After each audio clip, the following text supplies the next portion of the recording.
Good morning दोस्तों। शुरू करते हैं अध्याय 3 हमारे चारों ओर पैटर्न प्रतिरूप। ठीक है, आइए गिनते हैं। गणेश के पास कुछ भूमि है, इसमें आंवले के वृक्ष है। गणेश के पास कितने आंवला के वृक्ष है? ठीक है, ये वृक्ष है आंवला के। ठीक, तो इनके शीर्ष दर्शाए गए हैं सभी के। ठीक है, पेड़ तो ऐसा होता है इनके शीर्ष दर्शाए गए हैं। तो कितने का? 1 2 3 4 5 6 7 8 9। 1 2 3 4 5 6 7 8 9। तो कितने हैं? 81। तो 9 गुना 9 बराबर 81।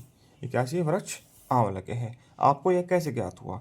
हमने गिनकर ज्ञात किया है। 9 है, ठीक है, प्रत्येक जोड़े में 9 9 है, तो टोटल मिला के 9 गुना 9 बराबर 81।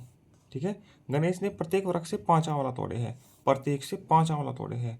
उसने कुल कितने आंवला तोड़े हैं? प्रत्येक वृक्ष टोटल कितने हैं? 81 गुना 5 तोड़े हैं, तो कितना हो गया? 5 कम 5, 5 अट्ठा 40, 405 आंवला तोड़े हैं। अब देखो, मीना प्लेट और कप बनाती है। दिए गए चित्र में कपों की संख्या लिखिए। अब इनको गिन के ही लिखना है सभी को, क्योंकि किसी में ज़्यादा है किसी में कम है। अब देखते हैं कितने हैं। 1 2 3 4 5 6 7 8। 1 2 3 4 5 6 7 8 9 60 टोटल है। 60 कप। ठीक, अब आगे चलते हैं। मीना ने आंवला के लड्डुओं और खोवा के पेड़ों को आंवला के लड्डू बनाए हैं, ठीक है, और खोवा के पेड़े बनाए हैं। तो ट्रे में इस तरीके से सजाया है जिस तरीके से सजाया हुआ है। सभी थालियाँ समान व्यवस्था में सजी हुई है। ऐसे ही है, 3 सजी हुई है, एक के ऊपर एक ट्रे रखी हुई है। तीनों ट्रे या थाली में आंवला के कुल कितने लड्डू हैं? ठीक है, आंवला के हम इनको मान लेते हैं, ये खोया के मान लेते हैं। तो एक थाली में कितने हैं? 1 2 3 4 5 6 7 8 9 10 11 12 है। तो 12 गुना 3 बराबर 36 लड्डू आंवला के हैं। ठीक, और ये खोया का मान लेता है व्हाइट कलर के। ठीक है, कितने हैं? 1 2 3 4 5 6 7 8 9 10 11 12 13। तो 13 है, 3 ट्रे है, तो 39 लड्डू इनके हैं। आगे चलते हैं। रुपए पैसों के साथ पैटर्न प्रतिरूप। सरली और शिव ने अपनी खेल मुद्राओं को रोचक पैटर्न प्रतिरूपों में व्यवस्थित किया है, जैसे कि नीचे दिखाया गया है। ये दिखाया गया है नीचे। ठीक है, ये तो 20 का सिक्का है, सही से दिखाई नहीं दे रहा ना। ये 10 10 के है, ये 10 है, ये 20 है, ये 5 है। ठीक, यह कितनी धनराशि है? अब देखो, 5 5 5 5 20 रुपये तो ये हो गए। 10 10 के ये है, ठीक है, 40 ही हैं। 20 और 40 60। ठीक है, और 20 का ये है 80, तो ये 80 रुपये है। ठीक, अब ये है कितनी धनराशि है? देखो, 10 20 30 40 50 60। 60 तो ये हो गए, लिख लेते हैं। ये सारे 2 2 के सिक्के हैं। ठीक है, 2 2 के हैं, 2 4 6 8 8 ये हो गए। अब ये देखो, ये 5 5 के सिक्के हैं। 10 20 30 40 40 ये हो गए, तो कितने हो गए? 108। तो ये 108 रुपये है।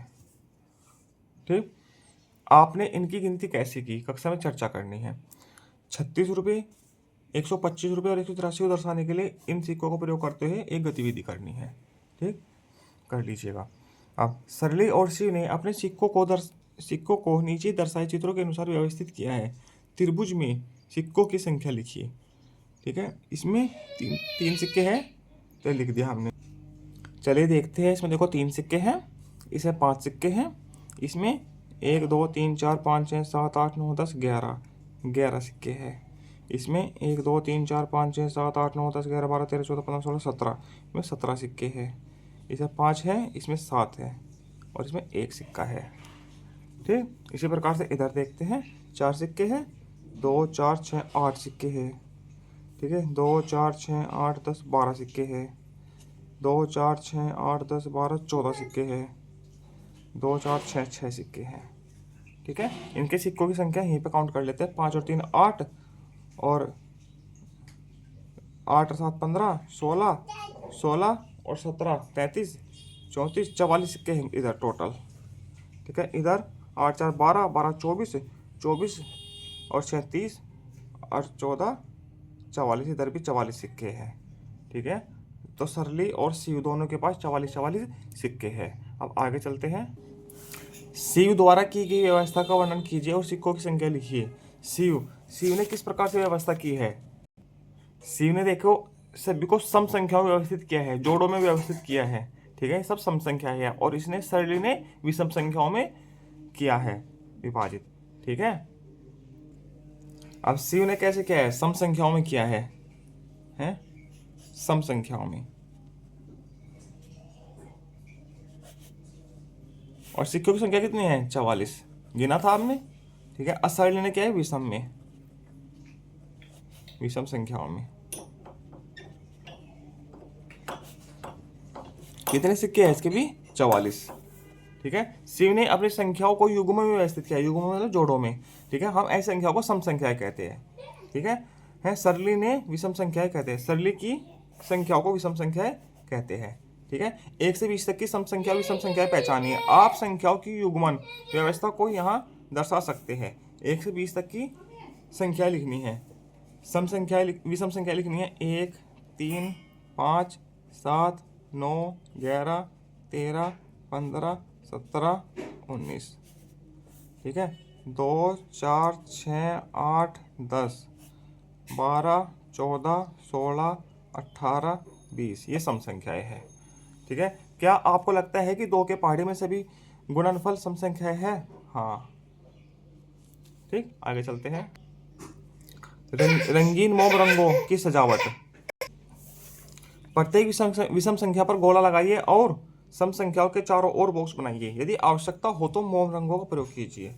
ठीक है, तो विषम संख्या पर तो गोला लगाना है और सम संख्या के चारों ओर बॉक्स बनाना है। ठीक है, ये सम संख्या है। ठीक है, ये देखो ये सम है तो गोला बना दिया, गलत है। बॉक्स बनाना है सम संख्या के चारों ओर, और विषम पर गोला बनाना था। विषम पर गोला, अच्छा हाँ बॉक्स बना है ये। ठीक है, और ये गोला बना है। ठीक, ये है सम संख्या। सम संख्या पे बॉक्स बनाना है। सम पे बॉक्स बना दीजिए सभी पे। जो 2 से विभाजित होती है वो सब सम संख्या होती है। ठीक, ये बॉक्स बना दिया। विषम पर गोला बनाना है। ये विषम है, विषम विषम विषम, इस प्रकार से। ठीक है, और मोम का रंग भी भर सकते हैं हम इनमें। ठीक, चर्चा कीजिए कौन सी संख्या सम है और कौन सी विषम है, इन पर चर्चा कर लेनी है। ठीक, अब आगे चलते हैं। पहचान कीजिए कि निम्नलिखित संख्याओं में से कौन सी सम संख्या है और कौन सी विषम संख्या है। अपने उत्तर के लिए तर्ज दीजिए। ये तो सम संख्या है, सम सम विषम सम सम विषम और विषम।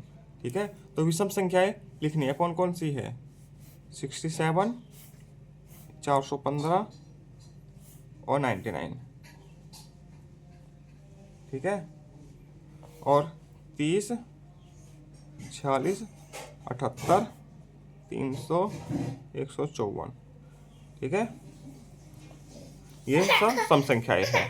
ठीक, आगे बिना पुनरावृत्ति किए अंक 1 और 6 का उपयोग करके 2 अंकीय संख्या बनाइए। ठीक है, 2 अंकीय संख्या बनानी है। 1 और 6, 6 और 1। ठीक है, पुनरावृत्ति तो करनी नहीं। यदि पुनरावृत्ति करते तो 11 और 66 हो जाती, 11 और 66। ठीक है, तो 2 ही संख्या बनेगी इनसे। ठीक है, सम तथा विषम संख्याओं को पहचानिए। अब कोई 2 अंक चुनिए और उनमें 2 अंक के सम संख्याएं बनाइए। ठीक है, सम और विषम संख्या। सम कौन सी है इसमें? सम तो है 16 और विषम है 61। ठीक है, हो गया। अब कोई 2 अंक चुनिए और उसमें 2 अंक के सम संख्या बनाइए। 2 अंक चुन लिया, 1 और 9 चुना है। ठीक है, तो इनसे सम संख्या तो बनेगी नहीं। 1 और 8 चुन लेते हैं। ठीक है, 1 और 8 चुन लेते हैं। सम संख्या क्या बन जाएगी? 1 और 8। विषम बनेगी इससे 8 और 1। ठीक है, मगर 2 अंक के सम संख्या पूछा है तो 2 अंक के सम संख्या 1 और 8 बना लेते हैं। ठीक है, 1 से 100 तक की संख्याओं में सम संख्याएं अधिक है या विषम? ठीक है, दोनों समान है। ठीक है, सरली ने देखा कि किसी भी विषम संख्या के ठीक पहले और बाद में आने वाली संख्या सम होती है। अब शिव ने भी ये सोचा कि किसी भी सम संख्या से अब पहले और बाद में आने वाली संख्याएं विषम होती है।